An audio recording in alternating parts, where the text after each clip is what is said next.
Bonjour à tous, j'espère que vous allez bien et que vous vous portez bien. Aujourd'hui, on va parler Bitcoin, crypto-monnaie. Que peut-on attendre pour 2019?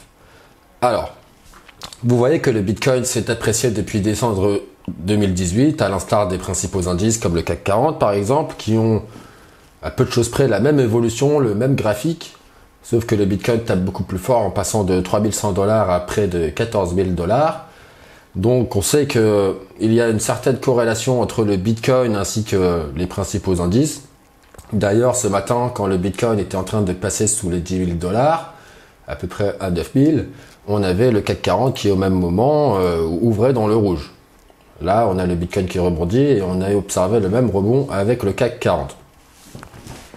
On sait aussi que le Bitcoin est en train de s'apprécier tout en profitant de la future crypto-monnaie de Facebook, de cette annonce de la Libra qui sortira en 2020. Donc ça forcément, ça va booster le Bitcoin, car le Bitcoin c'est vraiment le king de la crypto-monnaie, c'est la plus authentique des crypto-monnaies avec la communauté la plus solide. Et c'est quand même réputé bien décentralisé, c'est assez décentralisé par rapport à la Libra j'imagine, sur laquelle on a très peu d'infos. Bref, on parlera de ça plus tard. Aussi, on sait que le Bitcoin va devenir de plus en plus rare, et cela pour de plus en plus d'acteurs. Donc ça déjà, ça va nous conduire à avoir des prix qui... Faut pas être Albert Einstein pour comprendre que ça va coûter de plus en plus cher avec de plus en plus d'acteurs. D'autant plus qu'on entend de plus en plus de gérants de fonds, de grosses mains avec de gros capitaux qui commencent à considérer le Bitcoin comme une alternative ou un placement alternatif. Je ne dirais pas vraiment comme une valeur refuge, mais on y arrive de plus en plus. Parce que ça, on ne le sait pas encore. Le Bitcoin n'a pas encore fait ses preuves en temps de crise. Mais on a de plus en plus d'acteurs qui pourraient être amenés à le considérer comme une valeur refuge et donc à le mettre en portefeuille pour éventuellement se couvrir contre des tensions grandissantes et des incertitudes qui commencent à s'accumuler sur les marchés financiers. Pour toutes ces raisons, moi je suis haussier sur le Bitcoin. J'estime qu'il va continuer de monter. Je ne suis pas devin, j'en sais rien, hein. Mais je pense qu'on va revenir chercher les 20 000 $. Je le crois sincèrement. Sur le court terme, là vous pouvez voir qu'on est sur un support et que si vous voulez réaliser des achats sur le Bitcoin, il vaut mieux les faire sur support plutôt que quand les prix sont perchés. Après c'est vrai que là on est quand même bien haut, mais quand tu regardes comment ça se passe pour le Bitcoin, hormis pour cette correction là tu as des corrections en range ascendant. Donc là si tu te disais que ça allait baisser, bah pouf, tu le vois ici, là c'est pareil, encore un range ascendant. Moi j'ai pris du Bitcoin je crois un peu en mode FOMO ici, j'en ai acheté là aussi sur la cassure. Donc là quand je l'ai acheté c'était à peu près perché comme ici, on n'était même pas sur un support, j'avais fait ça un peu n'importe comment. Mais bon, là quand tu regardes on est quand même bien. Ceux qui l'ont pris là, vous êtes quand même bien. Et là, c'est pareil, on est sur support, donc c'est pas complètement stupide de l'acheter ici, ou bien au contraire.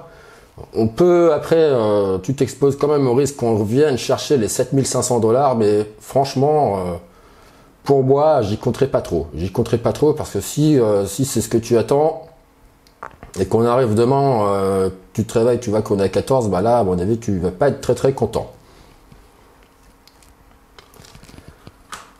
Alors, je voulais vous montrer aussi également, voilà, donc la correction. Pour reparler de la précédente correction sur le Bitcoin, on a eu un mouvement impulsif de baisse, une sorte de triangle dans laquelle il y a eu beaucoup de tension, hein, tu vois, ça fait hop, hop, hop, ça monte, ça descend, ça monte, ça descend, avec des vagues de plus en plus petites, et pouf, dernier mouvement impulsif, et ça squeeze ici. Donc, bon, là, si tu as de la chance, tu l'as pris là. Mais là, c'était le bon moment pour l'acheter. Franchement, ici, c'était pas mal de l'acheter ici. Et voilà, je voulais revenir sur cette correction pour vous montrer que là, en fait, j'avais écrit sur le blog que le 6 500 $, c'était le prix d'équilibre. J'estimais qu'on allait revenir dans un premier temps chercher les 6 500 $. Or, on les a complètement explosés pour complètement... là, on arrive presque sur les plus hauts niveaux. Donc, j'avais identifié la résistance des 14 000 $. On est venu bloquer encore en dessous. D'un point de vue vague d'Elliott, moi j'estime qu'on est encore sur une grosse vague 3 en extension. Donc il y a encore, là c'est sûrement la 4 et on a encore de la place pour une 5. Donc là on identifie déjà, je peux vous mettre une résistance en voyant tout de suite, vous regardez ici, hop, juste la bêche, elle vous montre que cette bêche là ici, les prix avaient été bloqués sur ce niveau, on est à peu près à 16 500 $. Donc je pense qu'on peut venir chercher à court terme, à moyen terme plutôt, les 16 500 $, puis enchaîner sur les 20 000 $. Je voulais vous montrer ça parce que il va falloir surveiller également les altcoins. Hein. Je parle évidemment des grosses altcoins comme l'Ethereum, le Litecoin, le Monero ou le Zcash. Ça, ce sont mes préférés. C'est pour ça que je vous parle de celle-ci. Je ne vous parle pas des autres. Hein. J'en ai d'autres, mais qui sont en train de se dévaluer de jour en jour, qui me font donc perdre des sous. Donc, on va éviter d'en parler. Je voulais vous montrer l'Ether parce qu'il me semble très intéressant de surveiller l'Ethereum car, comme le Bitcoin, ici, on a mouvement impulsif. Une reprise ici, deuxième mouvement impulsif dans la correction. Donc pareil, on peut définir le prix d'équilibre en regardant, ici on a une correction et ici aussi, donc en regardant les mèches, ici ça me semble être un niveau pertinent. On va le tracer pour que vous le visualisiez bien. Je ne sais pas à combien nous sommes. Voilà, c'est à peu près 500 $. Pour moi, l'Ethereum, là, sur le court terme, il a le potentiel de venir chercher les 500 $ dans le sillage du Bitcoin qui continue de monter. Donc quand vous tradez sur les altcoins, n'oubliez pas, surveiller le Bitcoin, toutes les autres suivent le Bitcoin. Et dans le cas d'une reprise du Bitcoin, il est très intéressant de prendre de l'Ether parce que là c'est presque du x2 et les 500 $, croyez-moi, je pense que c'est vraiment le minimum à venir chercher. Hein. Quand on regarde à combien est le plus haut, hop, on va directement mettre la bêche, c'est presque 1600 $. Donc là, au niveau en termes de retour d'investissement, c'est pas mal du tout. C'est pas mal du tout. Monero, pareil, Zcash, etc. Je vous invite à aller voir.